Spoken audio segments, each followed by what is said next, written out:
Starfield has been out for quite a while now, and I, along with many others, have really been enjoying our time with it. I'd say as a whole, it's a good game, maybe even a great game. To say my expectations were low would have been an understatement. I was there for the launch of Fallout 76. The dumpster fires known as Creation Club and Atom Shop were still fresh in my mind. No amount of Todd Howard presentations could have convinced me that Bethesda that I knew and loved were still around. Despite this, I found myself surprised at how much I was enjoying the game, and I couldn't bring myself to put it down at points. The reason I'm saying all this is because I want to make it clear that I think Starfield is a great game. However, Starfield has one major flaw that prevents the game from being truly perfect. This issue is exploration. I'd argue that exploration has always been a huge part of Bethesda's game design ideology. The go anywhere, do anything motto has been featured prominently in marketing, and to more casual fans, I'm sure this is the main draw of these games. As big as these maps were, they felt equally as deep. There's a phrase, as wide as an ocean but as deep as a puddle, that's thrown around a lot in the modern gaming world. There seemed to be an influx of bland Ubisoft-style open world games in the past decade. Games that don't warrant an open world at all, but have one just for the sake of it. On the opposite side of the spectrum, Bethesda games not only warrant an open world, they flourish from them. Whether it's the capital wasteland of Fallout 3 or the cold tundra of Skyrim, the beautifully crafted worlds of Bethesda games have always been something to look forward to and explore every square inch. Starfield takes this and kinda complicates it. When I first heard that Starfield would feature over 1,000 fully explorable planets, I was extremely skeptical. There's just no way they could craft this many planets while keeping up with the quality of their past work. Games like No Man's Sky proved that procedurally generated planets could feel dull compared to properly designed worlds. Bethesda has used procedural generation in the past, but they've never relied on it as heavily as they have with Starfield. The issue with relying so much on it is it removes the human aspect of it. It can end up making the world seem very generic and samey. Even though I was cautious about it, I figured I'd wait and see how they pulled it off. Unfortunately, I couldn't help but feel disappointed by what we got. Exploration is the weakest part of Starfield. Forget as wide as an ocean, this is as wide as a universe, as deep as a drop of water. We have over 1,000 planets to explore, but the majority of them are completely empty, save from a few copy and pasted locations you'll see here and there. Now, I'm not going to pretend that the past titles didn't have repeated locations. The dungeons in Oblivion immediately come to mind. But I do think it's really disingenuous to compare the two. Oblivion is nearly 20 years old. The tech just wasn't there at the time, especially for the relatively small dev team they had. Compare this to 2023 Bethesda, a game dev with near unlimited resources at their disposal and backed by one of the largest companies of all time, and you can see how the comparison doesn't have any weight to it. Starfield's planets aren't even fully explorable in the way most of us thought. Rather than you being able to walk fully across a planet, a landing zone is generated whenever you leave your ship. You can fully explore these sizable landing zones, but there are invisible walls preventing you from going further. This was quite the controversy at launch, but I actually think it really isn't an issue. I say this because I can almost guarantee that few players have reached these boundaries without purposely making a point to do so. There's just zero reason to organically.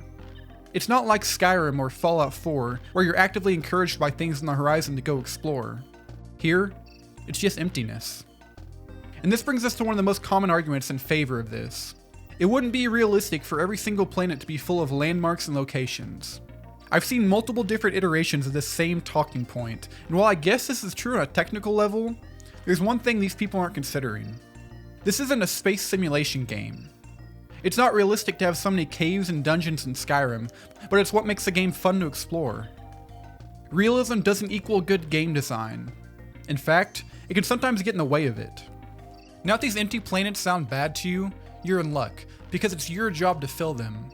Yep, the settlement building is back from Fallout 4 and 76, yet somehow it's a huge step down from those games in every way.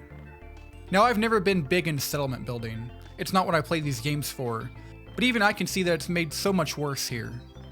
So not only do we have very few actual settlements, but we're extremely limited on the settlements we can build. You can see just how empty this world feels. It's not even the lack of friendly settlements, it's the lack of pretty much anything. The planets have very little variety. They're limited to cold planet, warm planet, red planet. There are no mountain ranges, no canyons, nothing to make these planets stand out from each other. Rather than each planet feeling like a unique location, they just feel like generic backdrops to complete quests and find resources on. Every planet has a huge amount of points of interest, but I think that term is one to be used liberally. These so-called points of interest often end up being the complete opposite of that. It's like they designed 20 different points of interest and scattered these all around 1,000 different planets. Once you find a handful of these, that's it. You've seen them all. And you'll see them 1,000 more times while playing the game. What's the point of exploring when it's all the same? I think what made past Bethesda worlds so great were how tight and connected the maps were. Let's take Skyrim, arguably one of their best maps. Due to the confinements of only being set in one province, they're able to handcraft a beautiful map that is rich with world building and feels lived in.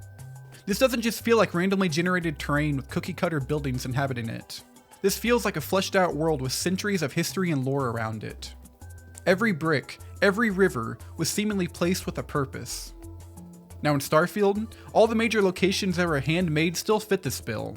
Locations like Neon still have that Bethesda charm, but the majority of exploration is just lacking. It de-incentivizes going off the beaten path while out doing quests.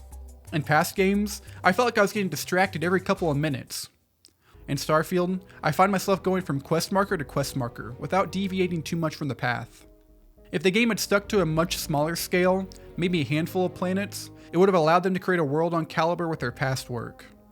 Instead, we had the occasional gem sprinkled into a wide universe of nothing. What frustrates me most about this is, like I said, the locations that Bethesda were hands-on with are some of their best work. The issue is they're just so few and far between.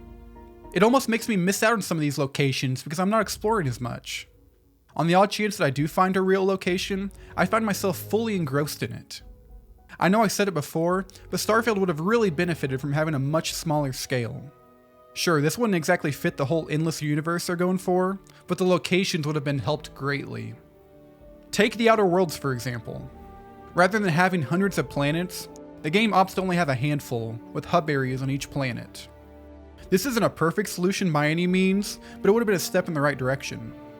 Even with all my issues, I've still thoroughly enjoyed my time with Starfield. At its best, the game is peak Bethesda. I hope in the following years we get DLC and updates that continue to improve upon the game, and who knows, we might get a sequel in the next 42 years. What are your thoughts on Starfield? Whatever they are, let me know down below. If you liked the video, liking and subscribing really helps the channel out a lot. We do also have a channel Discord you can find down below. I think that's all from me. Thanks for watching.